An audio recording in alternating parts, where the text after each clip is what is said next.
지난 13일 미 해군 군수지원함을 단 6개월 만에 완전히 새롭게 변신시키는 수리 작업을 완료하고 당당하게 출항시킨 바 있는 K조선이 이제 1,500조 원에 달하는 미 해군 시장을 향해서 본격 달려가고 있습니다. K조선은 미 해군뿐만 아니라 초대형 컨테이너선 등 대형 수주 계약도 이어지면서 올해도 수주 잔치를 예약했습니다. 미 해군의 자존심을 살릴 수 있는 K조선에 대해서 Y타임스가 심층적으로 짚어봤습니다. 지금 시작합니다.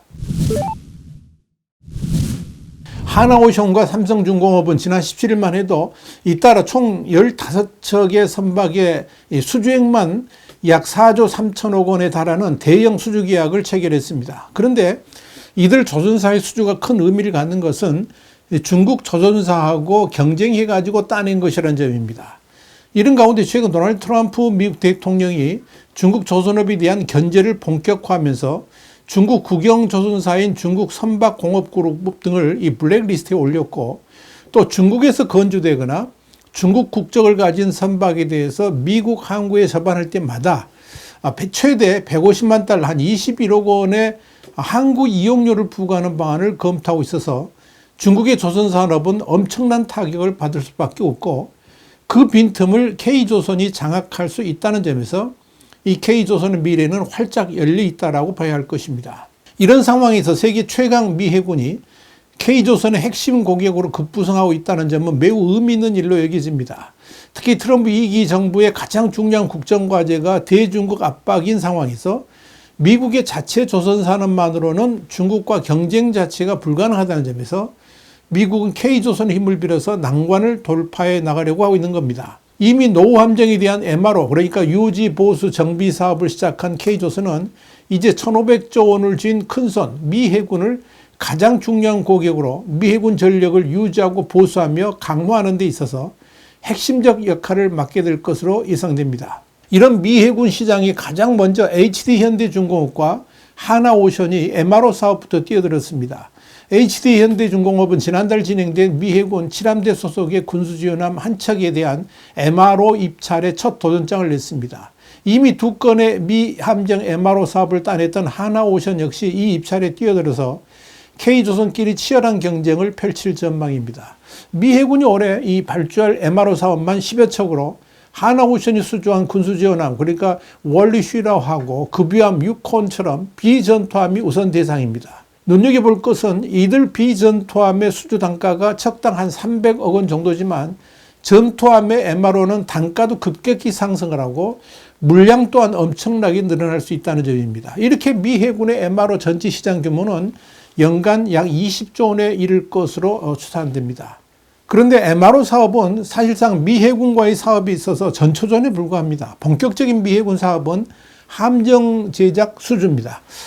그런데 이 현재 미국의 조선산업으로는 절대적으로 역부족이기 때문에 미 해군 입장에서는 믿을 수 있는 동맹국의 지원을 받아서 함정을 건조하는 방향으로 추진하고 있습니다. 물론 현행법상 미 해군 함정의 건조는 미국 내 조선서에서만 가능하지만 트럼프 정부에서 이 법을 개정할 것으로 보이고, 또 개정 전이라도 대통령이 특별명령으로 해외에서도 함정 건조를 할 수 있을 것으로 보여서 이 K조선이 미 해군 함정을 건조하는 것은 시간 문제인 것으로 판단됩니다.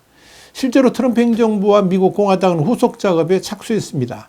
지난 2월 공화당 상원의원 마이클 리와 존 커티스는 해군 준비태세 보장법과 해안경비대 준비태세 보장법을 공동 발의했습니다. 두 공화당 의원이 발의한 개정안의 골자는 대통령의 예외 승인 결정에 해군 또는 해외 경비대 함선을 건조하는 외국 조선소는 국가안보적 측면에서 신뢰할 수 있는 동맹국이 한다.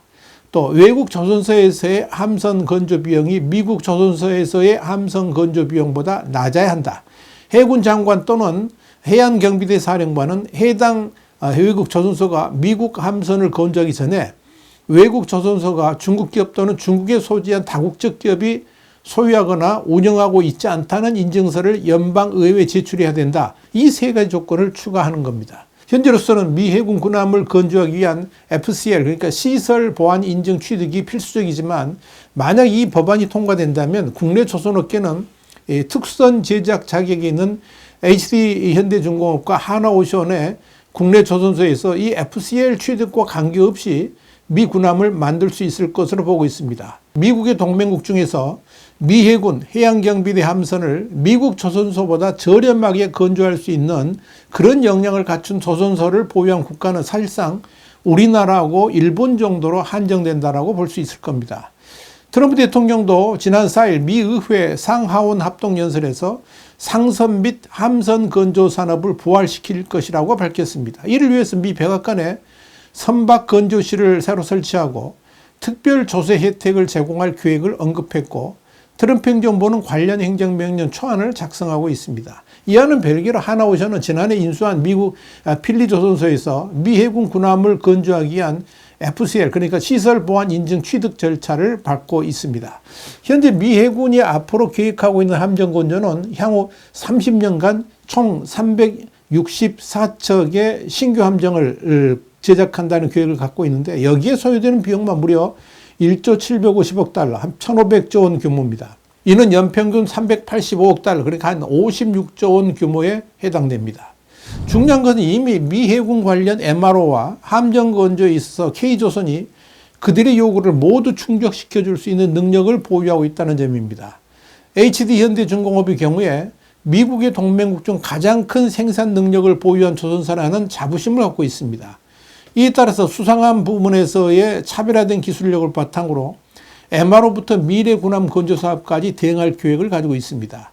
HD현대중공업이 이렇게 자신만만해하는 것은 이미 국내 최신의 구축함인 이지스-3, 그러니까 세종대왕급, 정조대왕급의 모든 기본 설계를 수행한 바 있기 때문입니다. 이 외에도 울산급 배치 1, 2, 3급 호위함, 그리고 4,500톤급 광개토 2급 구축함, 그리고 8,000톤급 이지스 구축함 같은 건조 경험도 보유하고 있습니다. 하나오션 역시 해군함정 운영 토탈 솔루션 제공 체계 통합업체라는 강점을 지니고 있습니다. 이런 능력을 바탕으로 미 해군 MRO 2건, 그러니까 월리 쉬라 그리고 6건을 선제적으로 수주했던 겁니다.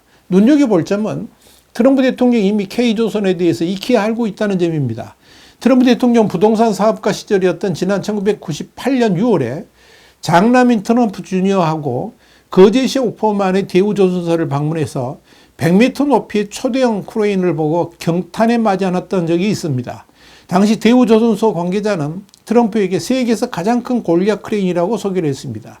이렇게 한국의 조선 산업에 대해서 익히 알고 있었기 때문에 지난해 11월 대선에서 승리를 확정한 뒤에 하루 만에 진행된 한미 정상 간 통화에서 굳건한 한미동맹을 강조하면서도 미국의 조선업이 한국의 도움과 협력을 필요로 하고 있다는 말을 건넸고, 이후 틈만 나면 K조선에 러브콜을 보내었던 것입니다.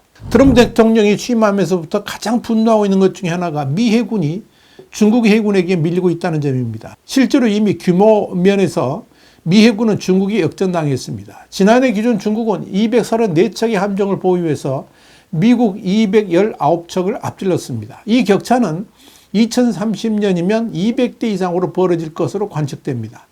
중국과 패권 다툼을 하는 미국 입장에서는 발등에 불이 떨어졌습니다.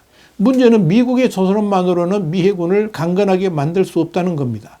이미 2000년대 이후 쇠락의 길을 걸어왔기 때문이죠. 과거 400여 개에 해당됐던 미국 내 조선소는 현재 겨우 21개밖에 남지 않았습니다. 건조 능력도 1970년만 하더라도 연간 15에서 25척을 만들어냈지만 1980년대 들어서면서부터는 5척 건조하기도 힘든 상황입니다. 이런 능력이라면 미국은 결코 강한 해군력을 만들어낼 수가 없습니다. 그래서 동맹국의 지원을 받아서라도 해군력을 증강시키겠다는 계획을 세우게 된 겁니다. 이미 미국은 RSF, 그러니까 지역유지보수 프레임워크 정책을 가동하고 있습니다. 그래서 한국 등 동맹국에게 도움을 요청하고 있는 겁니다. 이 RSF는 동맹국 역량을 활용해서 인도태평양 지역을 중심으로 MRO, 그러니까 유지보수 정비를 수행하는 전략입니다. 이는 미국 본토 중심의 정비 방식에서 벗어나서 동맹국의 산업 기반을 적극 활용해서 정비 효율성을 높이고 전투준비 태세를 강화하는 것을 목표로 합니다. 상황이 이렇기 때문에 미국의 가장 강력한 동맹이기도 한 한국이 미국 해군의 최대 파트너가 될 것은 분명해 보입니다. 국내 조선사들은 명실상부 미국의 동맹 중 가장 규모가 크고 앞선 기술력을 갖춘 곳들이기 때문입니다. 다만 한국의 좌파 정권이 들어선다면 상당한 장애 요인이 될 수도 있을 겁니다. 그런데 더욱더 눈여겨볼 것은 트럼프 2기 행정부에서 보호무역주의가 심화될 것으로 보이는데 이때 미국과 협상 테이블에서 K조선의 역할이 커질 수 있다는 점입니다. 안덕근 산업통상자원부 장관이 지난달 미국을 찾아서 관세 적용 제외를 요청하면서 조선업 분야 협력 강화를 제시한 것도 같은 맥락입니다. 이와 관련해서 조선업계 관계자는 한미 간의 조선 협력이 군함 건조까지 확대될 경우에 한국의 협상력은 한층 강화될 것이라면서 K조선사들이 미 해군의 전략적 파트너가 된다면 양국 간 우호 관계도 더욱 깊어질 것이다. 이렇게 말했습니다. K조선은 대한민국의 국력을 전 세계에 보여주는 상징적 산업으로 부상했고 앞으로 미 해군의 대중국 억제 전략을 펼치는 핵심 강국으로서의 역할도 수행하게 될 수 있을 것으로 봅니다. 제2의 반도체라고도 할 수 있는 K조선 산업의 웅비를 위해서라도 한미동맹이 결코 흔들려서는 안 된다는 점을 다시 한번 강조하고 싶습니다. 와이타임스 국제정세 분석의 추복이었습니다. 감사합니다.